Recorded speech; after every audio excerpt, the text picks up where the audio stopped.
Pourquoi il est bon que nous soyons ici? Parce que la Bible nous dit que 2 ou 3 assemblant son nom, il est là. Et c'est lui qui fait la valeur de la réunion. C'est pas parce qu'on pourrait avoir certains talents, certains savoir-faire. C'est parce que la promesse de Dieu est oui, amen. Et c'est la fidélité de Dieu, c'est les promesses de Dieu. Parce que je sais, j'ai cette assurance, même si je ne suis pas à la hauteur, même si je ne suis pas toujours comme il veut, même si je ne fais pas toujours ce qu'il veut, mais lui, il a dit, je serai là où 2 ou 3 personnes se réunissent au nom de Jésus, je serai là. Et j'ai cette assurance qu'il est là. Et si lui, il est là, la Bible nous dit qu'il parcourait les villes et les villages, guérissant toute maladie, toute infirmité. On va vous dire qu'il est le nom qui a été donné au-dessus de tout. Le nom de Jésus, le nom qui sauve, le nom qui relève, le nom qui guérit, le nom qui pourvoit aux besoins de chacun.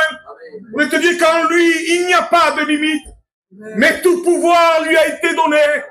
Qui que tu sois ce soir, au nom de Jésus, la Bible nous dit que les ténèbres reculent, mais que la lumière laisse place, elle prend place, elle envahit un cœur. Vous avez écouté les témoignages ce soir. Et les témoignages nous parlaient de la paix de Dieu, de ce qu'il faisait dans les cœurs. Et la Bible nous dit dans le livre des Hébreux, chapitre 13 et verset 8, il est le même hier, aujourd'hui et éternellement. Et en lui, il n'y a pas d'ombre de variation. C'est ma sécurité, ça. C'est pour cela qu'on peut prêcher, les frères. C'est parce que c'est poussé par l'Esprit que les hommes ont parlé de sa part. Alors nous annonçons pas nous-mêmes, nous ne prêchons pas nous-mêmes, mais nous prêchons le crucifié, le roi de gloire. Ce soir, ne limite pas Dieu. Ça peut être ta réunion. Vous savez, on y mettra, ça sera la réunion que toi tu désireras qu'elle soit. Si tu es venu écouter un homme ce soir, tu partiras déçu. Quel que soit l'homme qui prêche, ça reste qu'un homme.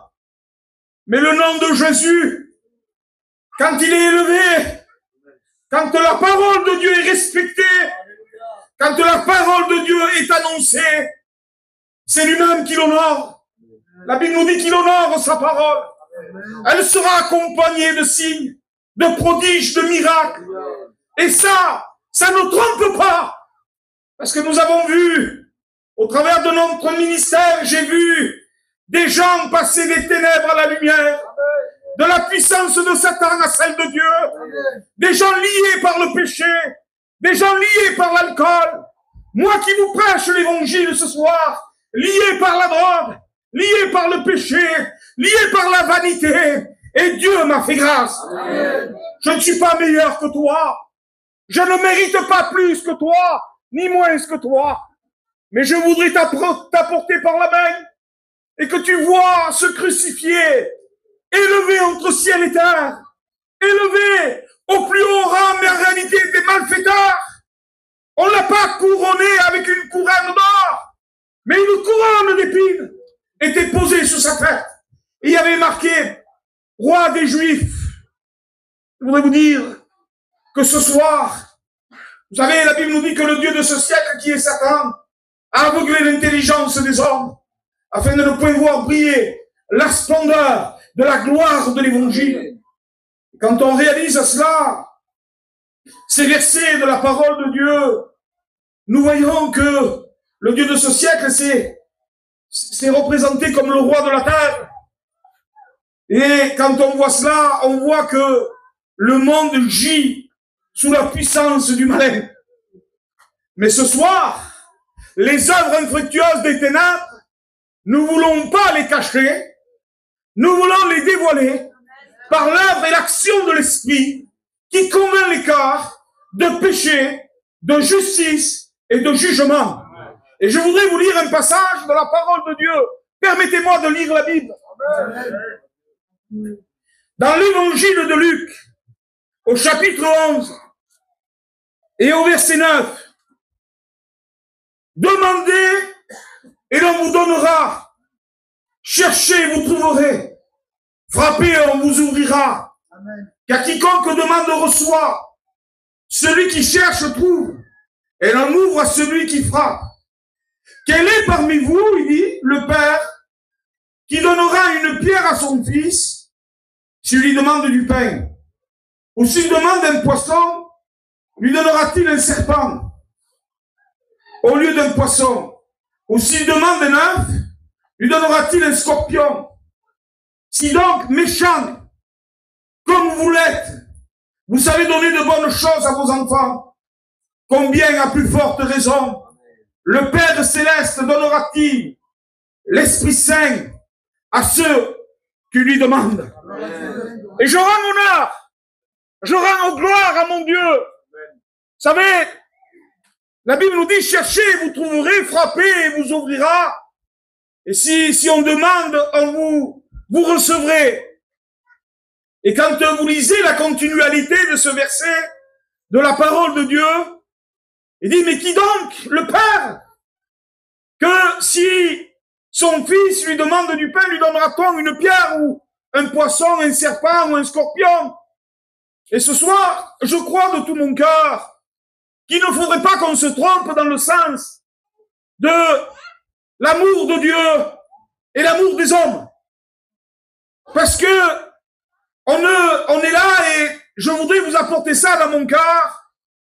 C'est dans mon cœur, j'étais dans ma caravane cet après-midi et je méditais sur l'amour de Dieu. Mais qu'est-ce que je suis misérable pour prêcher sur l'amour de Dieu.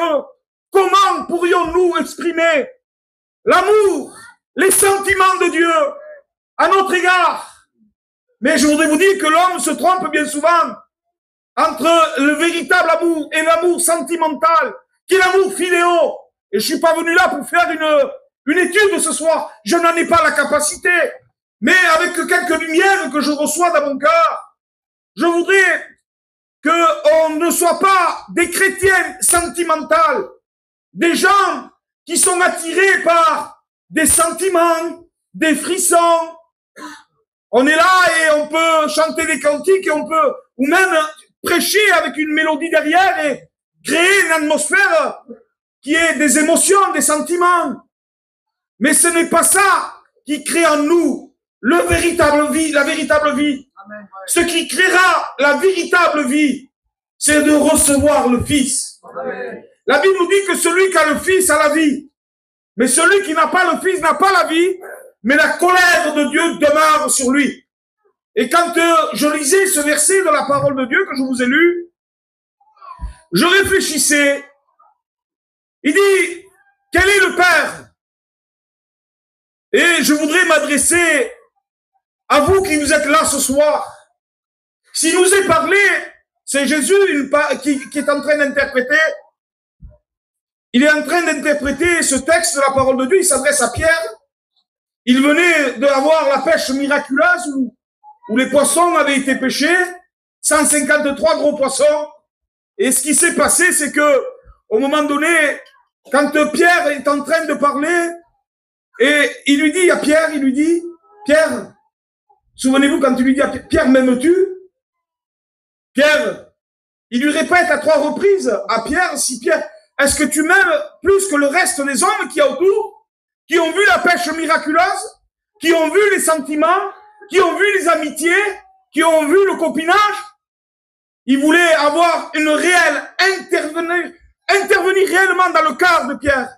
Pourtant, Pierre, il y avait pas longtemps, il avait renié le Seigneur. Mais ce que je voudrais vous dire par là, c'est qu'au moment donné, le texte de la parole de Dieu, il nous est parlé de dire méchants comme vous êtes, vous savez donner de bonnes choses à vos enfants. À plus forte raison, il dit, moi, l'Éternel, je vous accorderai le nécessaire pour vos cœurs. Vous savez, celui qui a l'Esprit de Dieu, celui qui n'a pas l'Esprit de Dieu, la Bible nous dit, ne lui appartient pas. C'est ça, dit non. C'est le verset de la parole de Dieu. Mais la Bible nous dit qu'à tous ceux qui le reçoivent, il a donné l'autorité, le pouvoir de devenir enfant de Dieu. Donc, de devenir enfant de Dieu, on ne n'est pas chrétien, on le devient.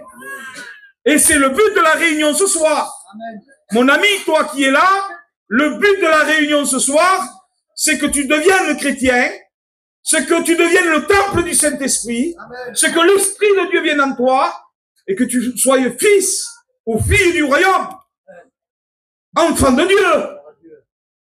Et quand je lisais ça, je lisais que, vous savez, dans le cœur de l'homme, il y a beaucoup de projets, il y a beaucoup, aujourd'hui, si notre peuple était ignorant, comme la sœur a témoigné tout à l'heure, que ses parents étaient ignorants, ils allaient prier les statues, ils étaient ignorants. Mais aujourd'hui, l'évangile est annoncé. Il y a beaucoup de gens qui fréquentent nos réunions, nos assemblées, nos chapiteaux, nos missions. Et il y a encore des gens qui n'ont pas l'Esprit de Dieu, qui ne sont pas conduits par Dieu, qui ne ont pas fait la paix avec le Seigneur. Et ils marchent comme si ils connaissent l'évangile, ils connaissent les méthodes des chrétiens, ils savent qu'un chrétien doit se comporter de telle et telle manière, mais ça ne fait pas d'eux quelqu'un qui a la vie. Jésus, même à un tel point, un jour, il s'adresse à cette catégorie de personnes qui étaient autour de lui, et il leur dit, vous ne voulez pas venir à moi pour avoir la vie. C'est-à-dire qu'il y a des gens qui viennent dans nos réunions et que encore, ils n'ont pas la vie. Et ce n'est pas, je vais vous dire une chose, ce n'est pas, si c'est par ignorance et que c'est encore, tu n'as pas eu ta réunion où tu as été visité, où tu as pris une bonne décision, ce n'est pas un jugement, mais c'est un constat. Et quel meilleur avertissement qu'on peut avoir ce soir, sans vous tromper, sans vous vendre des promesses, vous promettre le ciel, lève ta main, tu vas au ciel, et que c'est alors qu'il n'y a pas encore le battement de cœur. Il faut qu'il y ait un battement qui se passe là. Il faut qu'il y ait une nouvelle naissance. Parce que Nicodème qui était là, qui vient voir Jésus de nuit, il vient voir Jésus de nuit. Il était docteur de la loi, et pour pas que personne ne le voie, il vient voir Jésus de nuit. Et Jésus lui dit, Nicodème, il faut que tu naisses de nouveau. Et ce soir, il n'y a pas...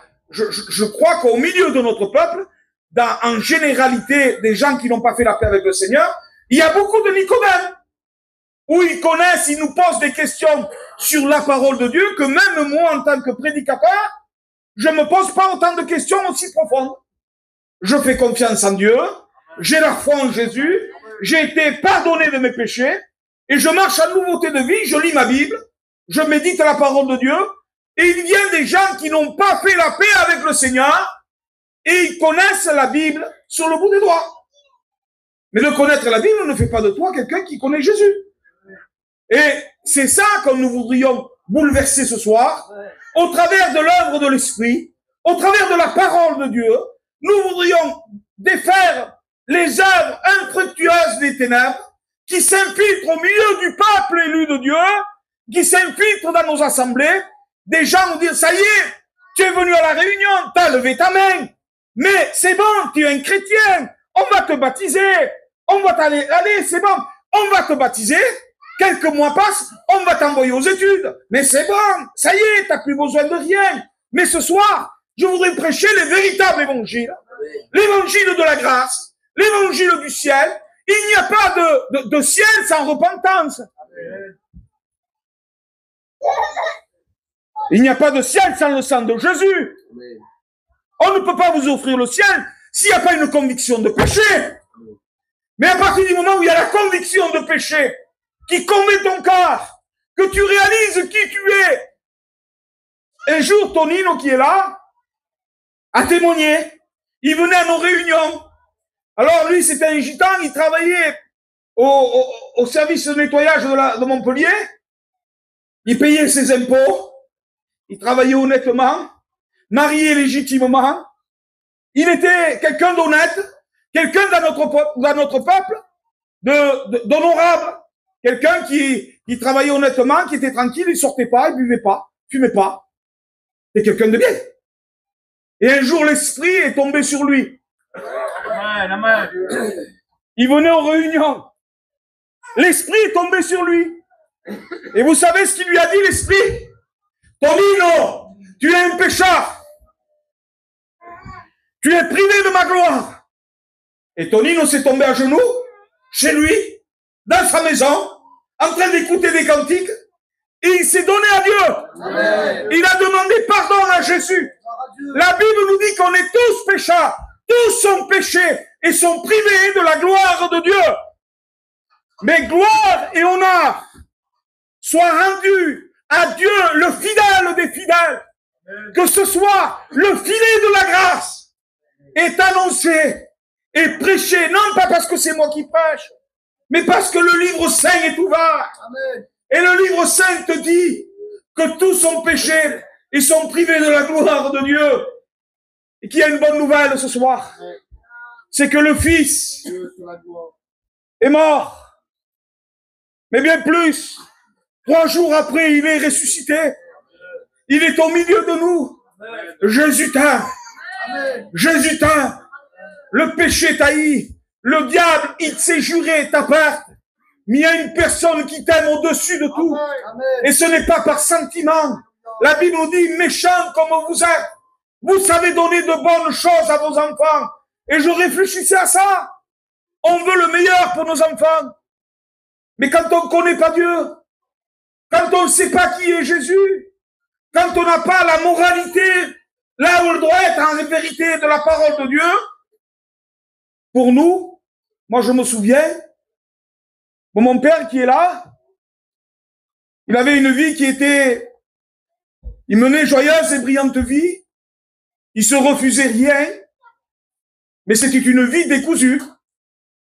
C'était, excuse-moi mon père, mais c'était une vie où c'était les discothèques tous les soirs, c'était les paillettes tous les soirs, c'était le folklore tous les soirs, à un tel point où même moi, à l'âge de 14 ans, il me confiait dans des discothèques où il me réservait des bars pour que je puisse me réjouir avec mes copains. Mais en réalité, c'était l'aveuglement du péché. C'était l'abondance de la débauche. C'était l'aveuglement. Et puis un jour, à 18 ans, 19 ans, j'ai voulu m'approcher du trône de la grâce. Parce que j'ai connu très jeune la drogue, l'alcool, la débauche, quand on est livré à nous-mêmes. Et quand on croit, et pourtant c'est pas qu'il m'aimait pas, hein. Mais la fierté d'un gitan, c'était que son fils a eu les belles voitures.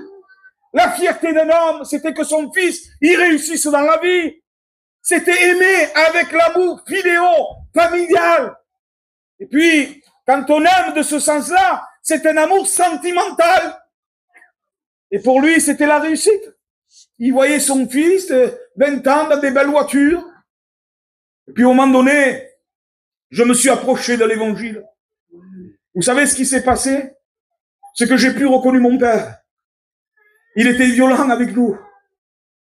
Il criait, ne va pas là, ne va pas aux réunions. Pourquoi tu as besoin d'aller aux réunions? C'était comme si il perdait le contrôle de ma vie. C'était comme s'il perdait son fils. Et il m'a dit, écoute-moi, le jour où tu vas plus à la réunion, je t'achète la plus grosse voiture. Une dernière Mercedes dans une vitre. Il m'a dit, viens avec moi. On va chez Mercedes. Choisis la voiture que tu veux. 20 ans. 20 ans. Je suis rentré dans le garage. Mes yeux brillaient dans tous les sens. J'ai dit, je veux celle-là. Monsieur, on n'a pas le droit de vous la donner. Elle n'est pas encore commercialisée. Je vous la paye et vous me donnerez les papiers plus tard. Donnez-moi-la. Je suis parti. Il a cru me faire plaisir. Méchant comme vous êtes, vous savez donner de bonnes choses à vos enfants. Mais qu'est-ce que c'est les bonnes choses si ce n'est pas Dieu? Amen. C'est quoi faire prospérer nos enfants si Dieu n'habite pas dans la maison? Celui qui bâtit, il bâtit en vain. Et j'ai conduit cette voiture, je suis parti avec de l'argent dans la poche. Et j'ai mené ma vie, joyeuse et brillante vie. Quelques semaines ont passé. Je rentrais plus chez moi. Je sortais tous les soirs. Un Naaman dans une voiture neuve. Lépreux. Naaman. L'apparence des amis. L'apparence des copains. L'apparence de la famille. Ah, on dit comme ça, nous, en jetant, arrête tout. Oh, lui, il risque rien. Lui, il craint rien. Lui, il a besoin de rien. J'étais lépreux. Et au moment donné, en prise de la drogue, je rentrais plus chez moi. Je prenais le téléphone, je le jetais dans la boîte à gants et je partais 2-3 jours. On savait plus me trouver. À un moment donné, ma compagne a appelé mon père et lui a dit, votre fils, il rentre plus. Il m'a retrouvé quelques jours plus tard, mal en point, dans pas un bon état.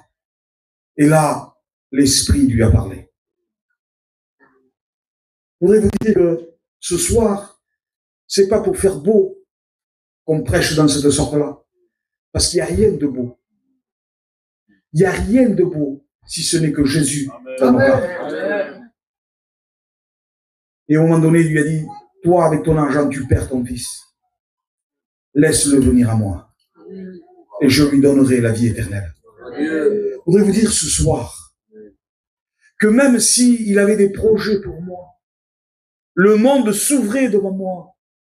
La vie, la débauche, l'orgueil, la vanité, que des choses négatives. Hein.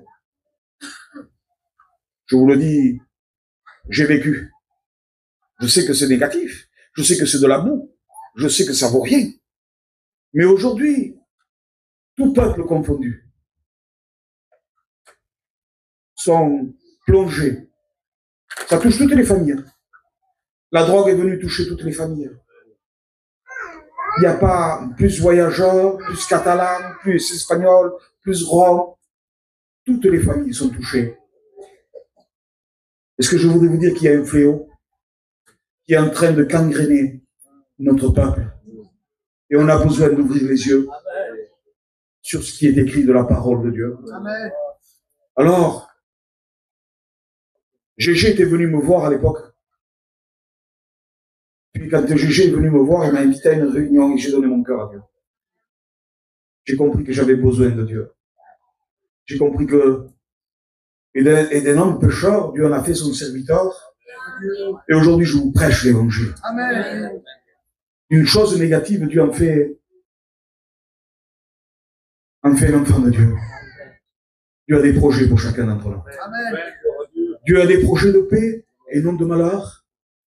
Dieu a préparé des œuvres d'avance pour chacun d'entre nous. Et la Bible nous dit, vous êtes heureux pourvu que vous les pratiquez.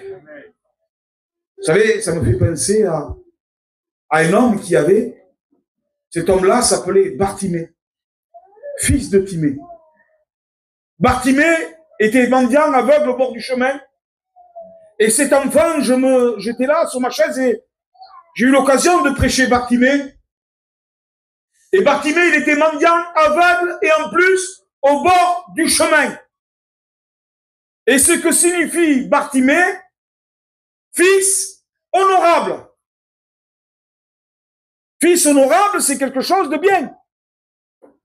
Et quand Bartimée est venu au monde et je voyais Timée, son père, la Bible nous précise fils de Timée. Et quand la Bible nous précise fils de Timée, c'est que Timée avait une grande considération. Au moment donné, on ne peut pas passer outre, dis-nous à ça, plus ça. On ne peut pas passer outre ça. On peut comprendre que Timée était de haute considération, qu'il avait une attention du peuple, parce que la parole de Dieu nous dit, c'était Bartimée, le fils de Timée. Le fils de celui qui va être honorable. Et cet enfant est venu au monde et j'imaginais, je voyais la scène, en train de voir Timée se réjouir. Et comment tu vas l'appeler? Ben, je vais l'appeler, ça va être mon fils. Il va être honorable. Je vais avoir de l'argent. Je fais des projets. Il fera ceci, il fera cela. Et au moment donné, la nature se fait. Bartimée grandit. Et on s'aperçoit, là où on a tout misé, là où on faisait des projets, que ce fils, au lieu de faire la joie du Père, il est né aveugle. Les projets se sont arrêtés. Les projets de Timée se sont arrêtés là. Il voit son fils aveugle. Et la Bible ne dit pas, mais on peut faire parler notre imagination, je crois, là-dessus. Parce que le résultat du fils honorable se trouve mendiant et en plus au bord du chemin. Il était mendiant. Je voudrais te dire que toi qui es là ce soir, tu as des projets pour tes enfants, tu as eu des projets pour toi, tu es là ce soir, tu as fait la plus belle des démarches. C'était des sentiments que tu avais, philéo, sentimental. Mais on voit que les sentiments, on le dit dans le mot sentiment, le sentiment, c'est pas toujours ce qu'on ressent, c'est pas toujours les émotions, mais il y a une direction de Dieu que Dieu te propose ce soir. Et cette direction n'est pas un amour qui ne pourrait pas s'accomplir dans ton cœur, mais tout simplement en disant oui.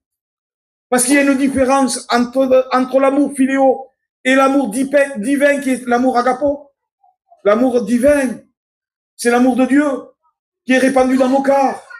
Et c'est à partir du moment où on reçoit l'Esprit de Dieu, qu'on reçoit, la Bible nous dit que l'Esprit, l'amour est répandu dans nos cœurs par le Saint-Esprit. Et c'est à partir du moment où on est né de nouveau, nouvelle naissance, engendrement nouveau, régénération, on reçoit le baptême du Saint-Esprit dans nos cœurs, on reçoit l'Esprit de Dieu.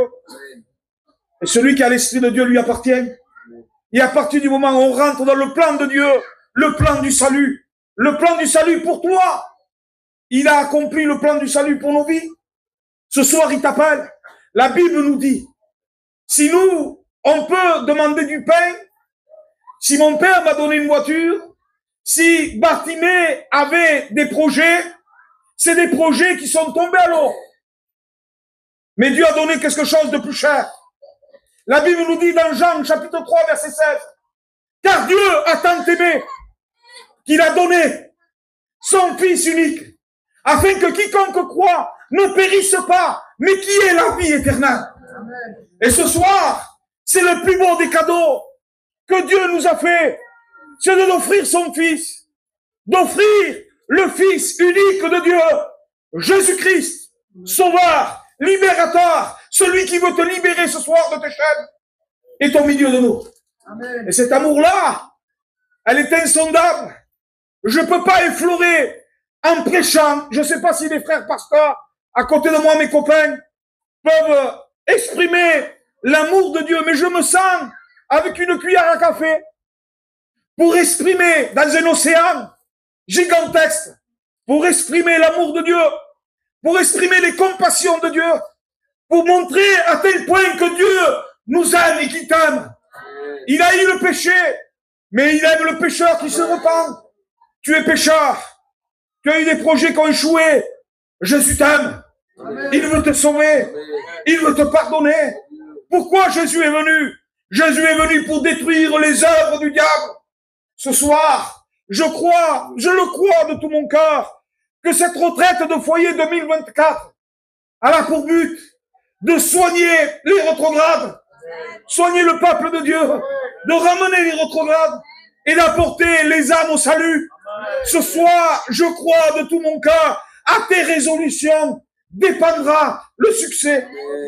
Voudrais-tu ce soir accepter ce sauveur? Voudrais-tu accepter le pardon de tes péchés? Voudrais-tu accepter de te dire, je suis un coupable, je ne suis pas une victime? Qui que tu sois, tu n'es pas une victime, mais tu es coupable de transgression de la loi. Et puis, parce que comme je vous disais, je vous parlais de Tonino, je vous disais que Tonino a eu besoin de se repentir, et il n'y a pas un seul juste. Il faut le comprendre. Il faut réaliser qu'il n'y a pas un seul juste sur la terre. Mais tous ont péché et ont perverti leur voie. C'est ce que la Bible nous dit. Et je voudrais vous dire que la Bible, Jean 17, 17, ta parole est la vérité. C'est la parole de Dieu qui est la vérité au milieu de nous.